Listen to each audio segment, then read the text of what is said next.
Welcome back, everybody, and it's going to be the last video for the night, but we're actually going to get into the DVWA and some command injections that we can do to it.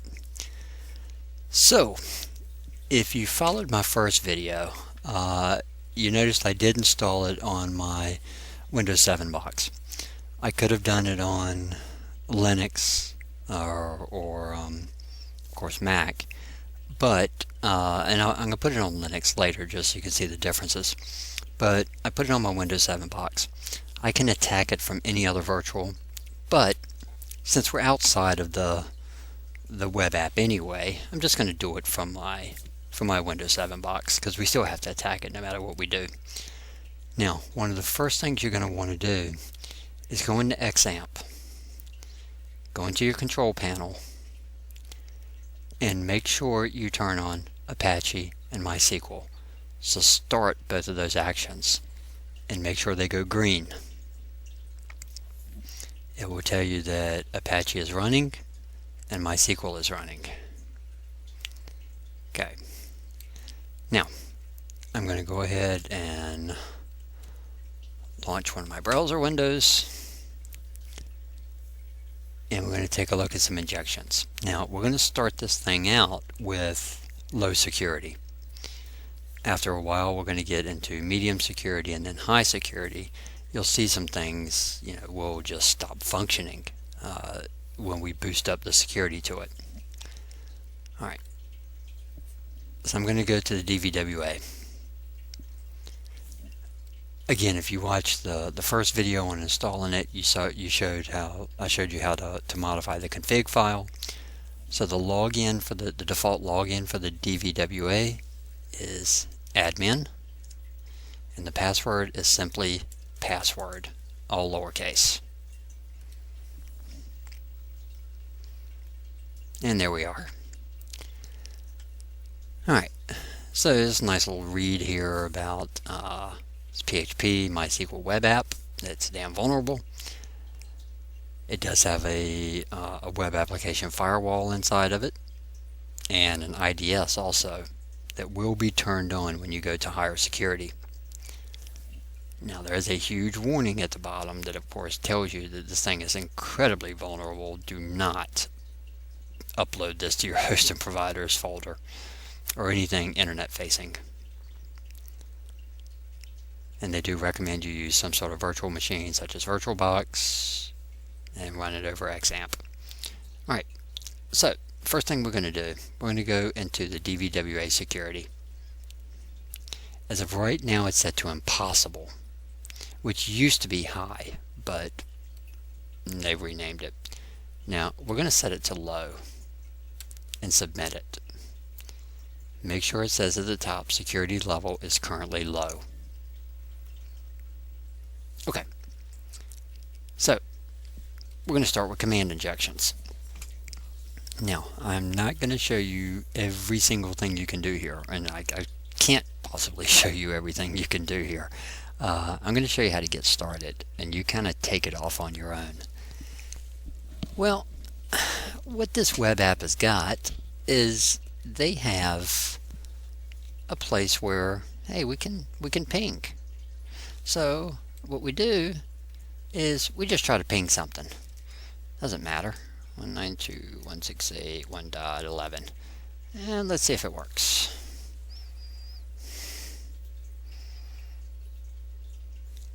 Okay, cool. So what that box does, we type in an IP address, and it basically does it for us and sends a response back. Now, again, remember I am on a Windows box. We're on a Windows box here. But if you take a look at what we got here versus what we would get if we did this,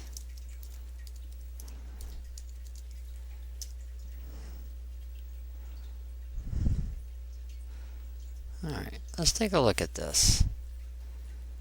Look. Pinging with 32 bytes of data, pinging with 32 bytes of data, reply, bytes 32, time, of course time's going to be different, time to live is going to be different, yada yada yada. Ping statistics, packet sent, approximate round trip, minimum maximum. So if you take a look at this and take a look at the output, it's nothing but a command box. So if you know DOS, or if you would have installed the DVWA in Linux, if you know Linux, we've got some things that we can do. Well, why don't we just do 192.168.1.11 and show me the directory.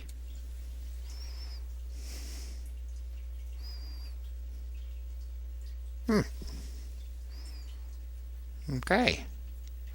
Well, we got our ping, but we also got the directory that we're in, and help file, index file, source file.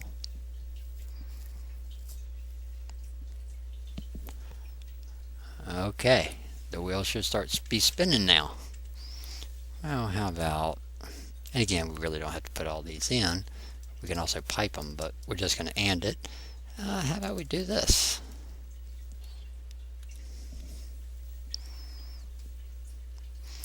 What if we put in AND task list?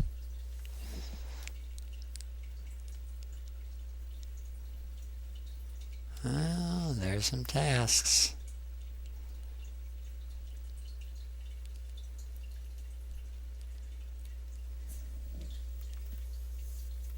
Okay, pretty interesting. Oh, how about, let's see.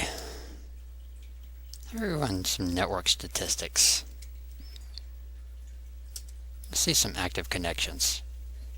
That's the dash A on netstat. Oh, list imports.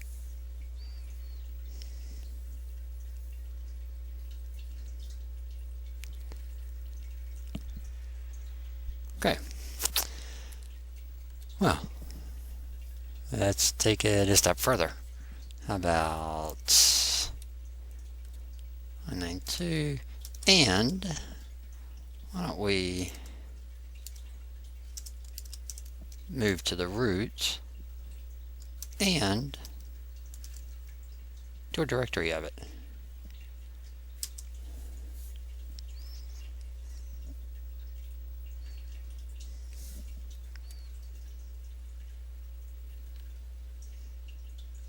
Oops, must have typed something in wrong, because I did view the directory, but it didn't move back to the root. So let's see what I typed in wrong. Oh, I did cd colon. cd backslash. Let's see.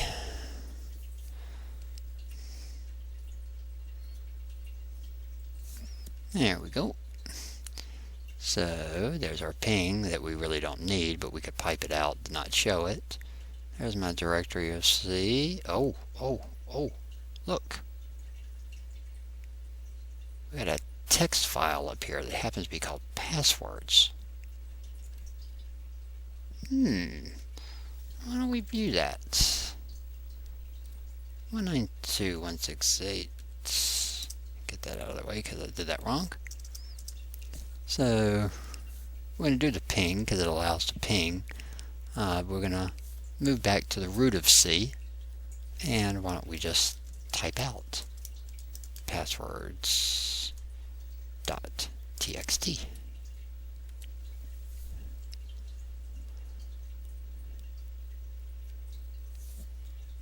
There.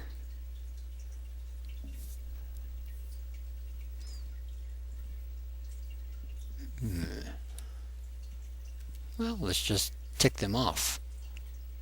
Instead of typing it out, why don't we just delete it?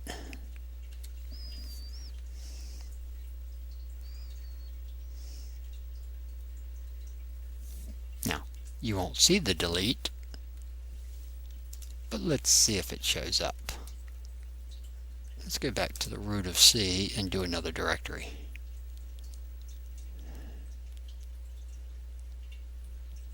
Let's see if passwords.txt is in there.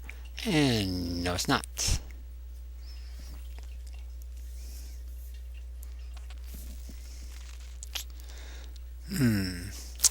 What else can we do with DOS?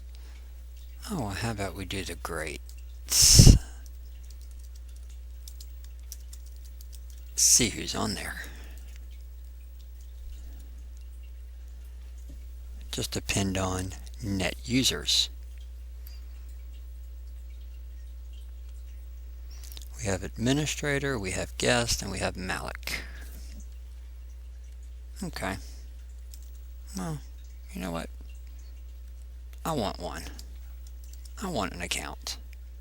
So we're going to do net user, hacked, password, add.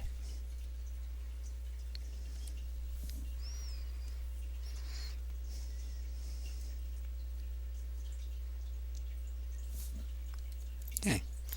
Well, it gave me my ping, and it also said the command completed successfully. Well, let's see what it was it completed successfully.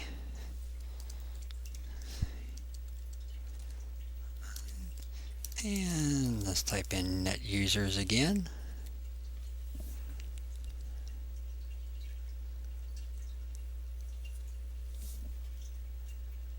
And there it is. Now, let me show you something before I go one more step, and then you guys can play with this all you want. I'm going to show you my control panel, my user accounts, because this one you won't be able to see it. There's the account I just made. Now, they are a standard user. I don't want a standard user. I want an admin. Okay. 192.168.1.1 and net local group administrators, the name of your user, add.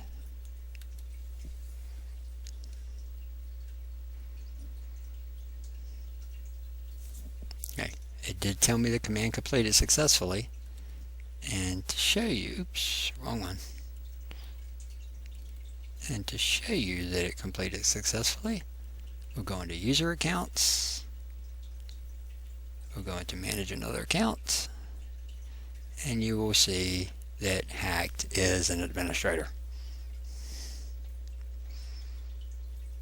Okay. Now, again, let me go ahead and get rid of this account.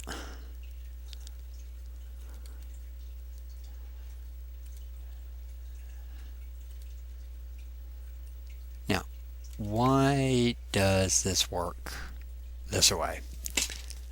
Well, the main reason why it works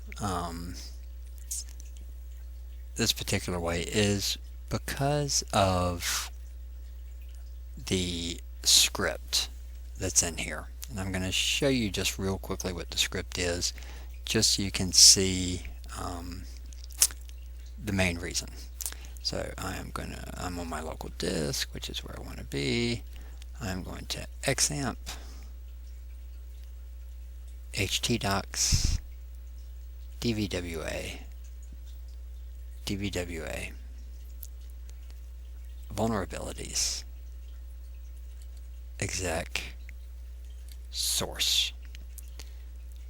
We set our security to low, so this is the PHP file that it's using.